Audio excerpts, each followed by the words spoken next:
Okay, guys. Guys, guys. Okay. So,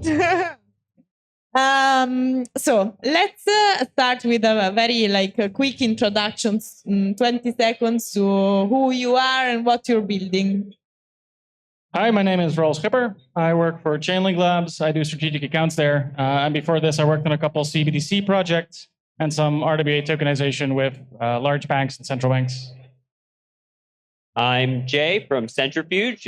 We do real-world asset tokenization and essentially bringing funds and different private credit opportunities on-chain.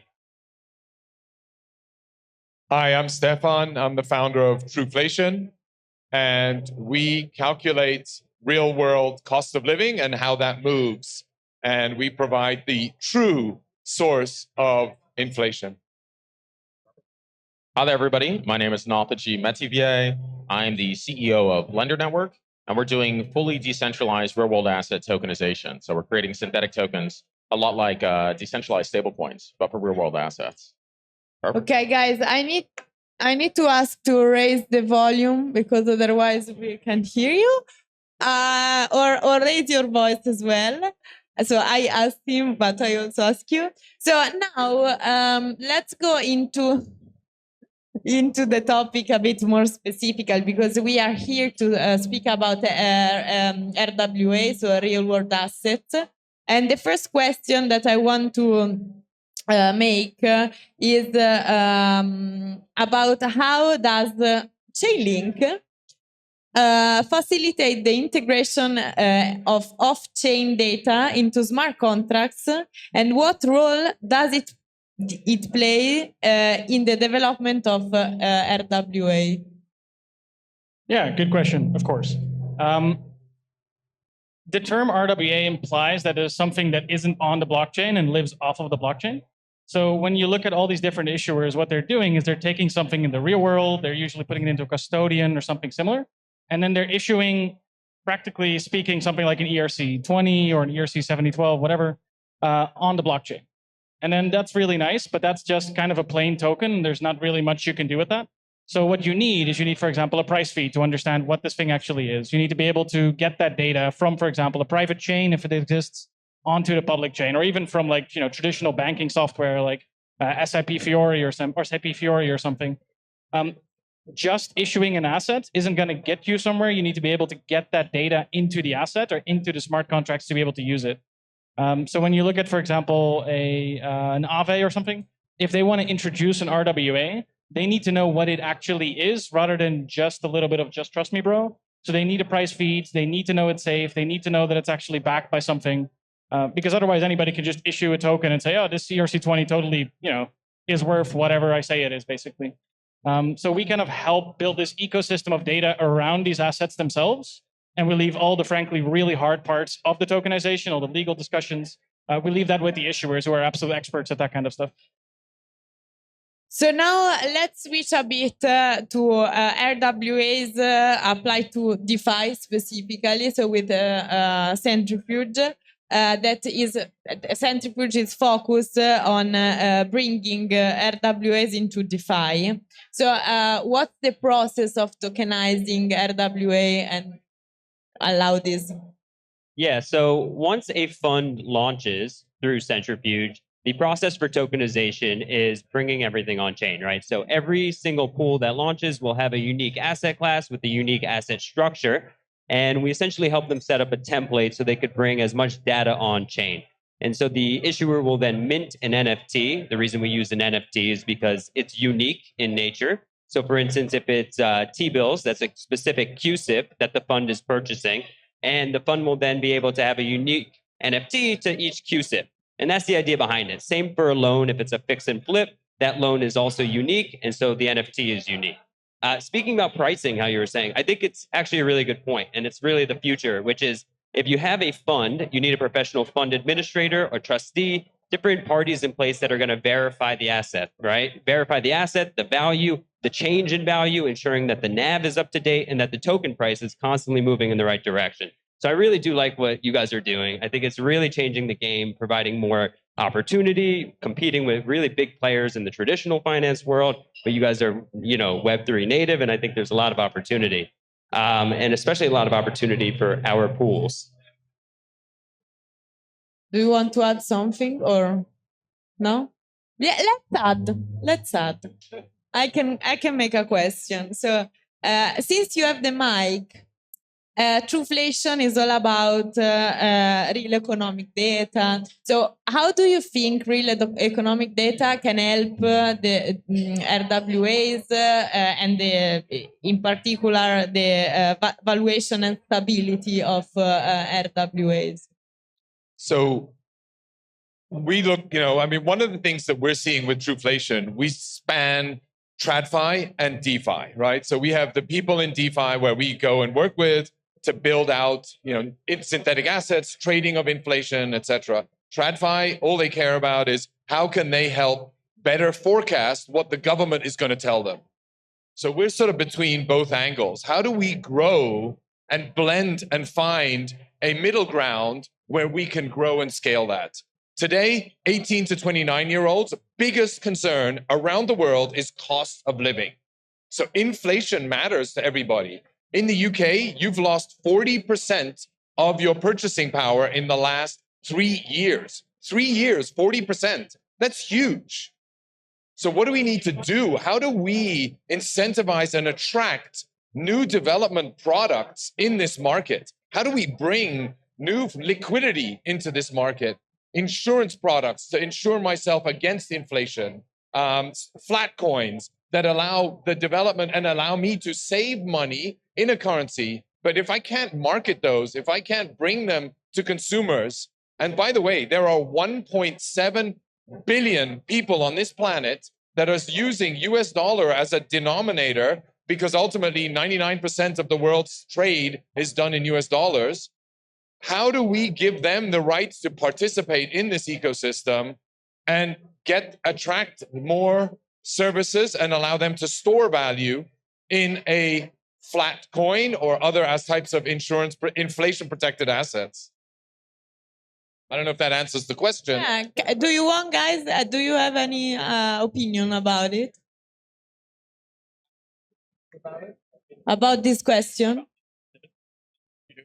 I already know Stefan, so I think the work he's doing is great. I think it really needs to be done.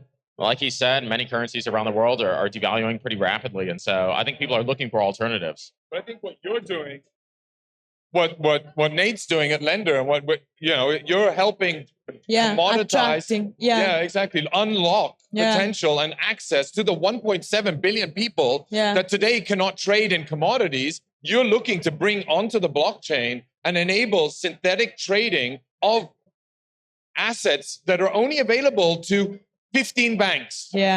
15 banks trade and make $100 billion in profit for trading gold, silver, copper, nickel. And now I can unlock that on the blockchain and I can make maybe not $100 billion in profit, but I can make 10 million in profit by trading these assets as a synthetic on Lendr. Exactly. Okay, so can you explain a bit more about Lendr and how do you think tokenizing any asset is helping this in like attracting and onboarding and like helping the ecosystem in general? For sure, yeah. So expanding on what he was saying, essentially we work really closely with Truflation, and we take the data that they provide on chain in the form of an oracle, and we tokenize that very similar to a decentralized stablecoin. So just like he was saying, essentially what we're aiming to do is give everybody in the world access to every single asset class. Unfettered, doesn't matter where you are in the world, you'd be able to trade it 24/7, transfer it to anybody 24/7. And that's really what Lendr is doing. And it's to solve this exact problem, right? We want people to have all of these asset classes and be able to use them in a way that is just as liquid as cash. It doesn't need to replace cash, but to be able to trade it and transfer back and forth just like you would with any token. But you can do that with gold or US real estate or let's say an electric vehicle index or commodities or anything else. And so that's really what Lendr Network is doing. We're tokenizing all these assets in a globally accessible way is really what we're doing. And what do you guys think about the barriers to entry? So what do you think are the main hurdles right now to really scale with the real world asset? Do you think is like trust, UX? You can.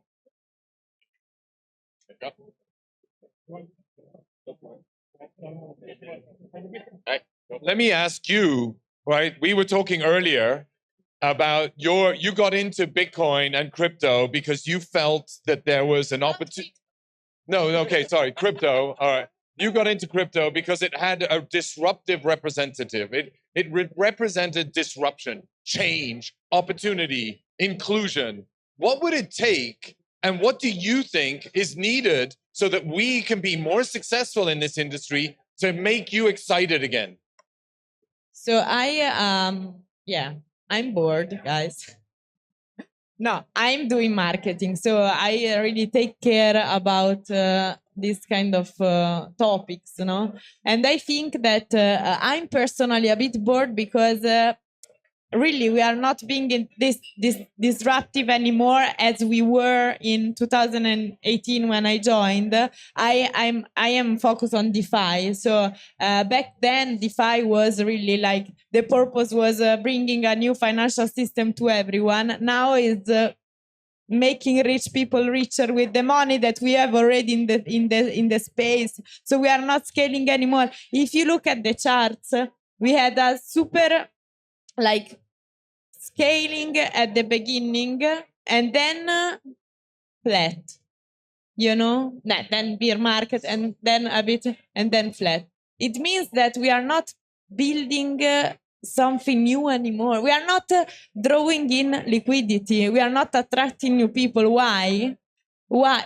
Because maybe there are really different mistakes that I think like it could be onboarding. It could be that we are not enough attractive in terms of like simplicity. I don't know. We made some mistakes in explaining normal people. I say normal people when I'm talking about my husband who is not into crypto. You know, he just buy and it doesn't. What do you think are the problems that we face? Like talking to your friends, because we are biased. We are biased. That's very fair. Yeah, I think that this group and probably everybody here has a pretty strong bias in that they understand crypto and know how to get over the pretty serious barriers to entry. But I really agree. I think that there was a period of time where there was explosive growth, even just recently. But things have stagnated in some way where right now we're mostly redistributing the same wealth that is in crypto rather than bringing new wealth into this space. And so I'm sure everybody on this panel knows, but there's a lot of predictions from traditional finance entities saying that the RWA tokenization market's going to reach $16 trillion by 2030, whereas all of crypto right now is around $2 trillion. And so I really look at that as the market that is going to bring a lot of users on chain to get access to those. But hopefully not just traditional finance entities like banks, but actual users. And I think that outside of regulation, the big barrier for users is just the complexity. Major complexity. Yeah, it needs to be simplified. And so I think that was a key piece of innovation that like Uniswap brought to the table. Their swaps are so simple. But now a lot of the newer systems are very complex, and just getting into crypto as a whole is so complex. And it doesn't mean that we need to build in a lower complexity. We need to communicate way more, way less the complexity. We need to hide the complexity. People don't give a shit that we are a good developers, you know. Like my mom, she doesn't care. Yeah, that's not what she's looking for. She just wants to type 2 letters on the keyboard and get the things confirm one done. transaction, have everything done. Maybe not even that, just click a button. I do think it's different measures of success though, because if you look at, for example, something like Arbitrum versus Celo, for example. So Arbitrum has a huge amount of TVL, like I don't know how many billions. Probably Arbitrum has less actual users than Celo. But Celo has only $100 million in TVL, but they have a huge amount of users in, for example, Africa and developing countries that are actively using it to earn even like a small yield and, for example, like a couple dollars that they have. But when we look around in DeFi, what do we look for? We look for TVL. We go for like the big protocols, the big amounts of money where we actually, can make money ourselves as well, quite frankly. And you see this in the real world as well, where, for example, you have these gigantic banks. Like I remember one CBDC project, I won't name the central bank, but we were talking about doing cross-border transactions. And I said, you guys have like this ancient RTGS system where you do like daily transactions once a day. How do you guys think about developing new cross-border payment systems? And they said, well, actually, I think the cross-border payment system works really well. If you want to transfer from here to Germany, it's really fast, it's really nice. Yeah, but what about, for example, Vietnam? Yeah, but nobody's really transferring to Vietnam. Why do we really care about that kind of stuff? And it's especially like stablecoins are actually a much, much better payment rail that can be used, especially for those kinds of underserved nations. And then in terms of TVL, it might not look that big, but in terms of actual value to people, it's going to look quite large. And I think it already looks quite large. I have family in Colombia, I have family in Thailand. I send money to them using stablecoins, mostly dollar-denominated stablecoins, because, well, that's where we are in the world. But still, it's actually being used. It just doesn't look like, I'm not transferring massive size of hundreds of millions of dollars yet, maybe one day, but not yet. No, yeah, I think that's a really great point. I'll give you one on the mic here in just a second, but okay, yeah. I think that is a really excellent point. It depends on what you're optimizing for, right? Are you optimizing for TVL or number of transactions or number of holders or number of users, right? And that also touches on the point of what are you monetizing? Are you monetizing TVL or are you monetizing transfers? And so you're right, TVL is not the best metric or may not always be the appropriate metric to measure the success of a protocol. And yeah, just saying you raised a very good point, for sure.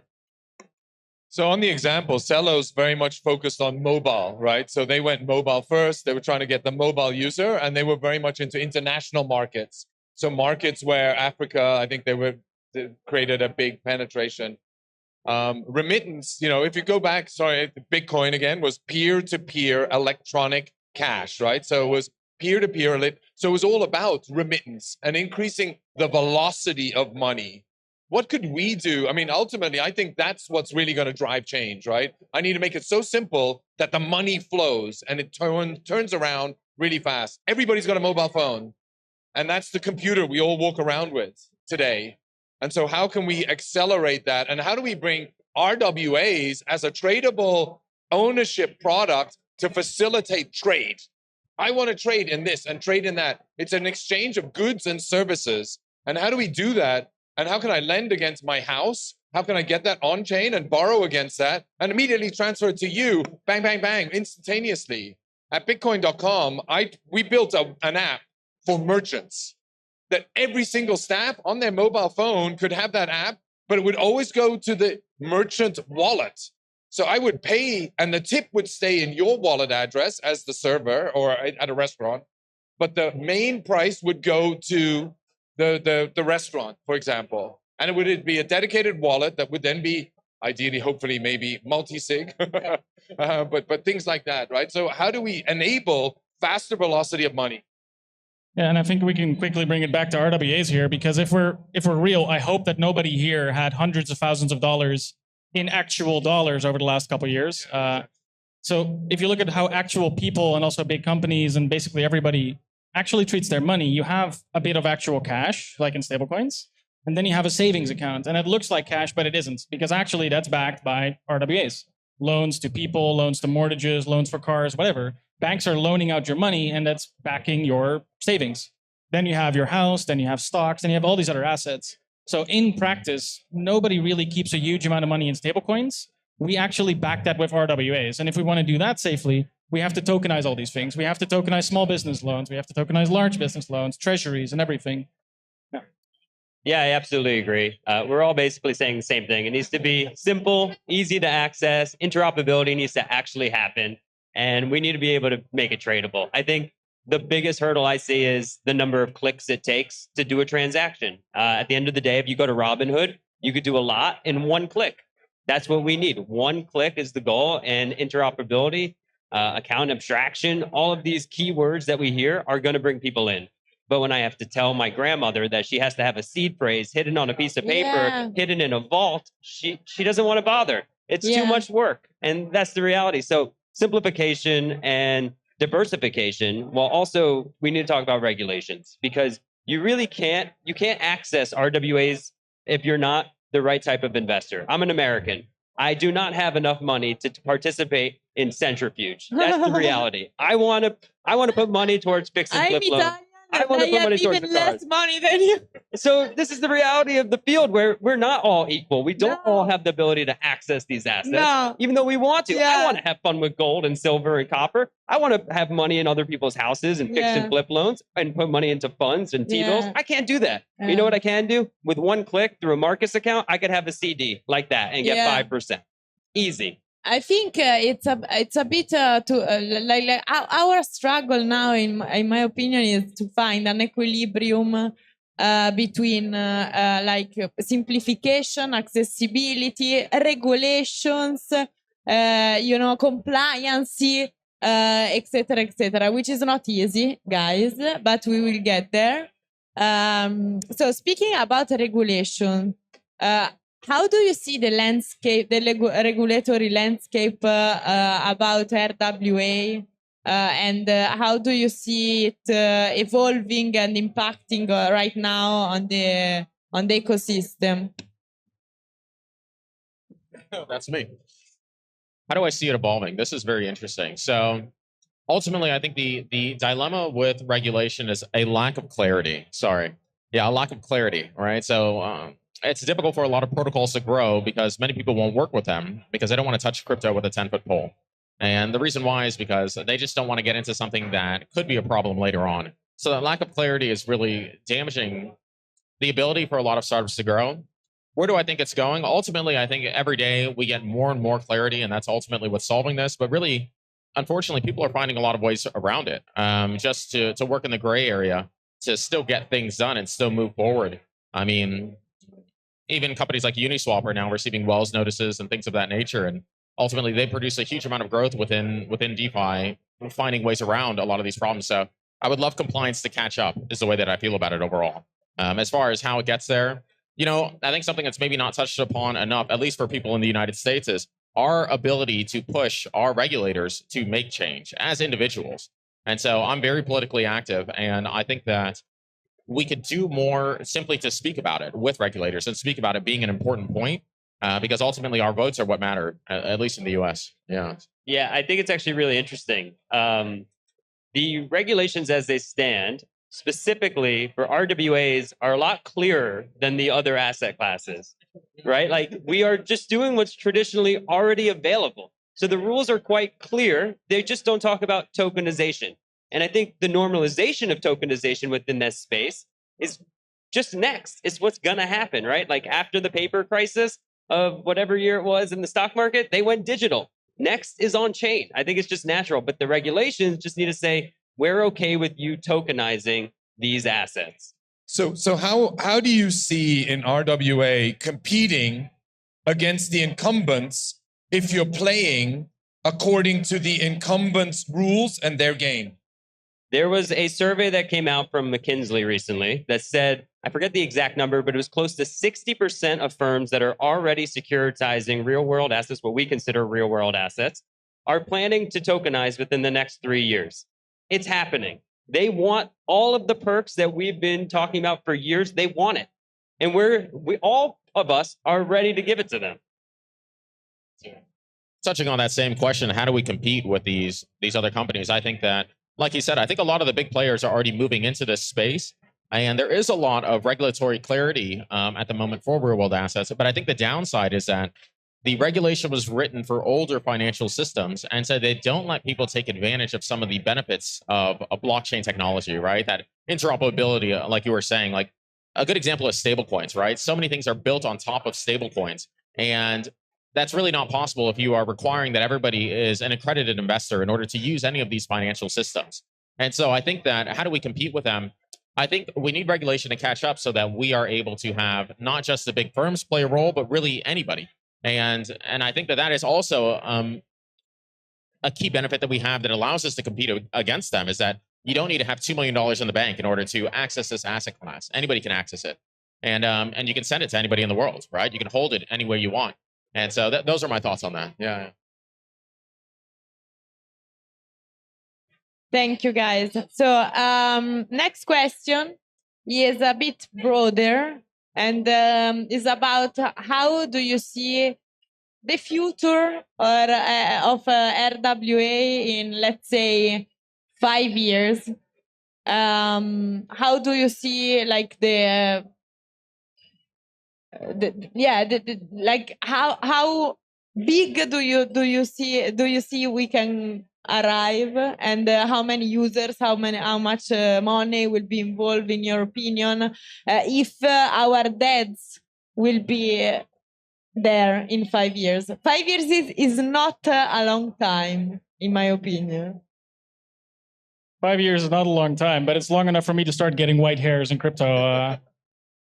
I think if we just pull forward the trends that we're right now seeing, which is this massive amount of tokenization, and we're also seeing the share of public chains increase as opposed to private chains. So a lot of these banks might have a private chain, and they might keep launching a couple and do something like a digital twin, for example, where you have the banking system, then they first issue on their private chain, and then they go to public chains.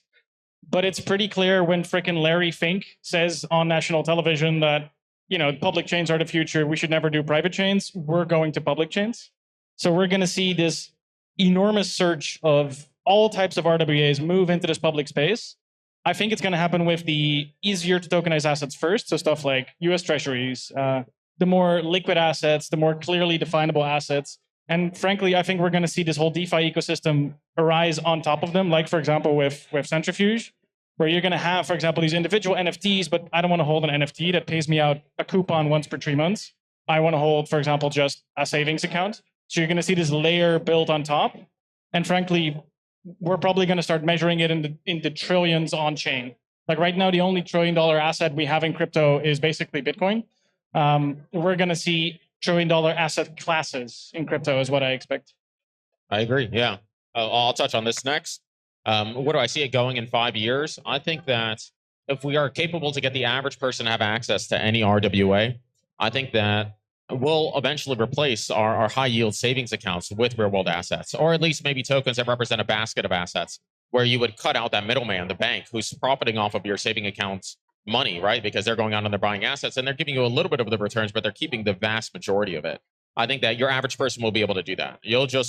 You'll have your cash, let's say stable coins or cash, sitting in a wallet somewhere, and then the money that you're not trying to keep liquid, you would hold a token that represents real estate, or a token that represents electric vehicles, or something of that nature. And so that's the direction I think things are going. I hope that it gets there within 5 years. We'll see. So I'm going to be a bit more controversial because we got to spice it up a bit. I think we'll see a GFC, another global financial crisis, in the next 5 years. Systemic banks will break. There will be one or two another Credit Suisses that will crash. And as that crashes, crypto is going to become more and more a safe haven.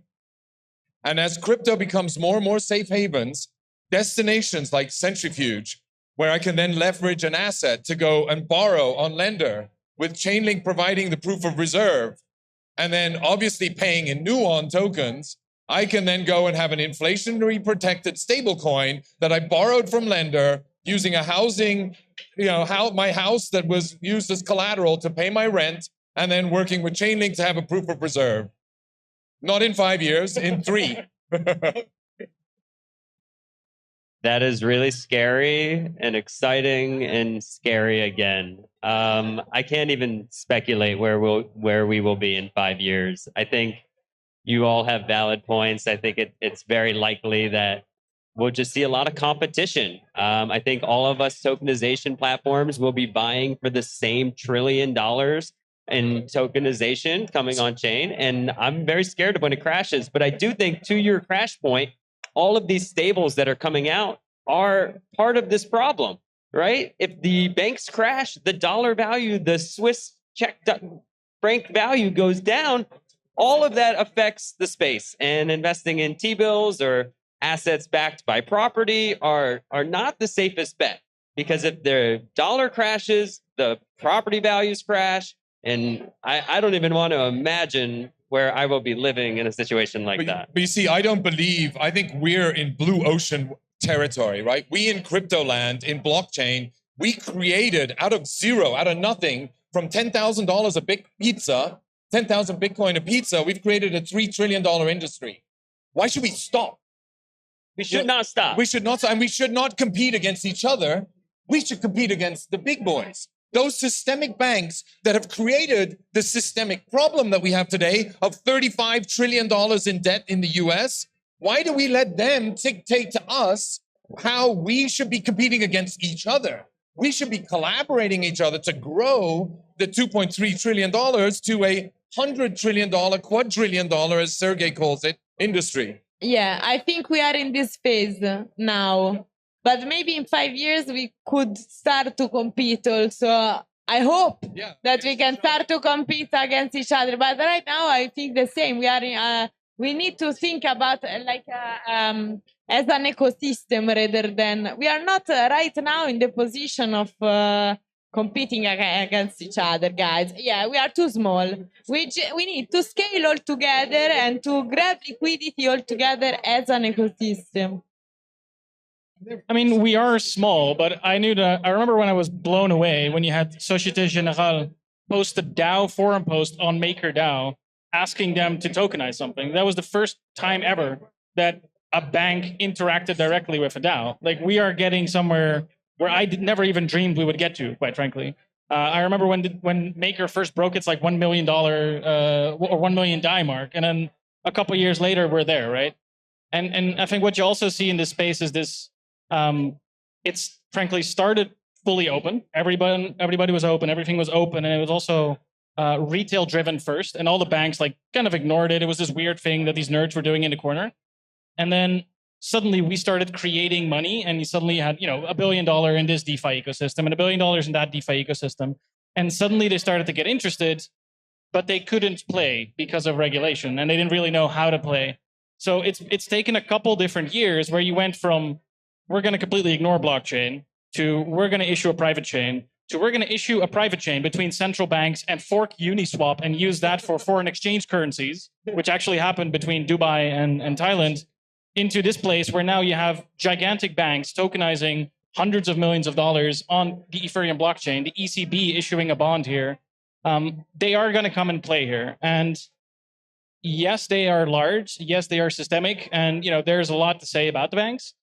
But they're coming, and we need to welcome them in our way. And there is this idea that if you adopt crypto technology, you adopt crypto values. And I do firmly believe that. And as long as we stick to our values and we say, you're very welcome to come and take the benefits, but we do things this way and we do things the right way, I think everybody can have all the benefits, frankly. And maybe they'll learn a little bit from us as well. Yeah, absolutely. Okay, guys, I think we need to wrap up a bit. So final thoughts.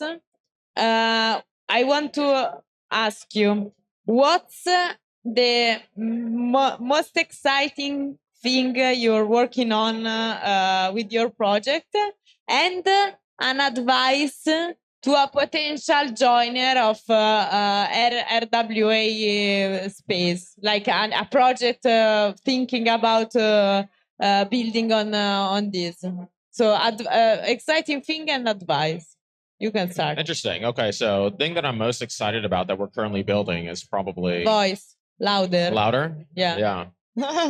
I would say, so touching on the point of like, how do we compete with the larger systems that are well established? I think that with crypto, you're able to do much more than just hold a token, right? And that's essentially what you do with a bank or other types of financial systems. You just hold something, maybe take out a loan against it. I think we can do much more than that. And so something that we're building with Lendr is the ability to have liquid staked real world asset tokens. So let's say, just like we were saying, you might replace a bank account with one of these assets. Instead of just holding it in your bank account, you'd be able to stake it in our platform and receive a liquid stake token that represents it, and then go do various things in DeFi with that. You can lend it out, you can create LP tokens, things of that nature. And through that, I think we unlock the ability to do things that are not currently possible within your traditional financial systems. So that's what excites me the most. And what's the second question? What would my advice be? Second question is advice to a guy that want to build something related to RWA. Sure, yeah. My main piece of advice is just start building immediately. And my reason for that is you're probably going to mess it up. The first 1 or 2 attempts are going to go pretty badly, but you need to get those reps out of the way in order to find something that is successful and be able to innovate and pivot. And so just start as soon as possible and move really quickly. Test your ideas as quickly as possible, and then be willing to let them go. Thanks. Get excited. Come on, Steve. You're not excited. I don't need to be told what I get excited about. I'm so excited about this industry. I love it. And hopefully that passion comes across. I think there's no better time to be in crypto and blockchain than today. We have hit maybe a stumbling block, right? Where we're a bit stagnant at the moment, but we are exploring and we are building. And I meet passionate builders everywhere I go that are trying to tokenize RWA. And what I'm really excited about, how do we disclose and expose the RWAs that are being created? And to me, the best form of doing that is in the form of an index. Okay. And so I'm creating indexes, and those indexes will be discovery mechanisms for underlying RWA assets. This is going to be a $1 trillion industry in the next 5 years. And this is us even more. Okay, great. If it's more, it's better, right? We promise, underpromise, overperform. Yeah. And I think the problem at Bitcoin has been overpromise and underperform. So let's turn that around. Let's underpromise and overperform. Now I'm excited. Thank you, Steve. Okay. So the question was, what are we excited about? What we're doing? 'Cause he got me very excited. I'm calling 3 trillion. So the question was, what's your project is building that you are next, that you are excited about?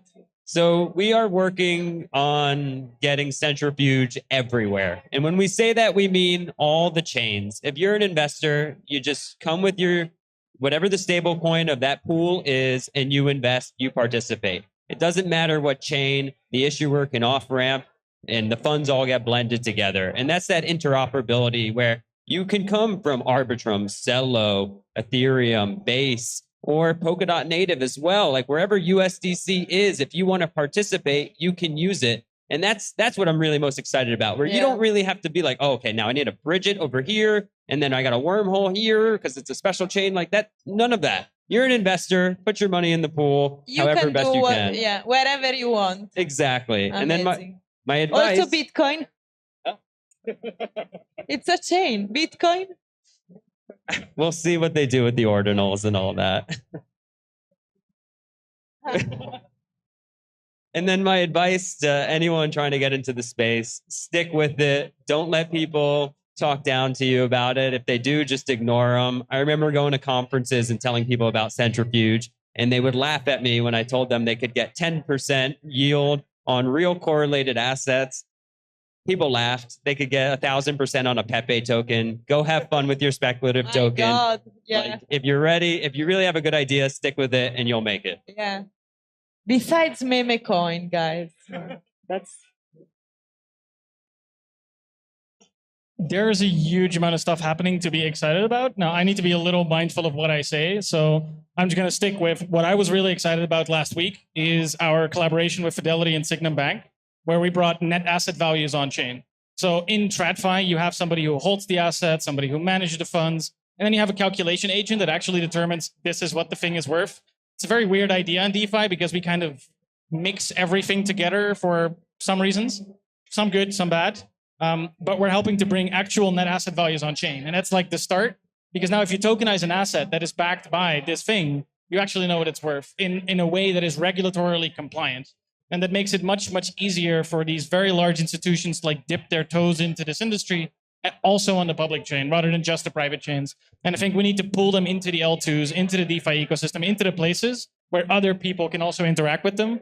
And this is the kind of stuff that it takes, quite frankly.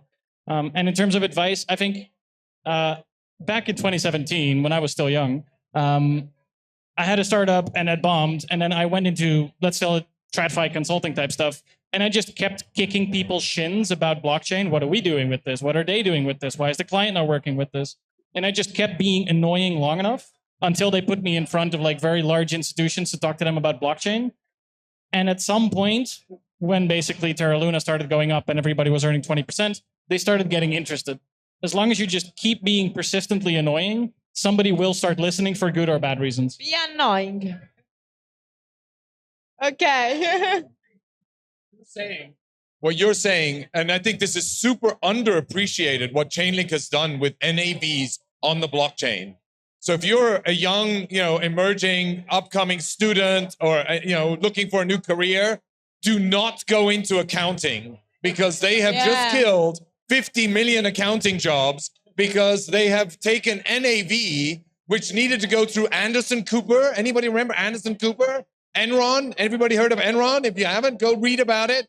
Anderson Cooper was a consulting firm, and they messed up to the extent of billions and trillions. And this is now all done by Chainlink as a proof of reserve, automated to validate and verify the net asset value of underlying assets. And that is actually super underappreciated and disruptive to a very boring industry, but it's really disruptive. And I don't think people have really appreciated that. Good. Thank you, guys. Thank you. And let's grab some lunch.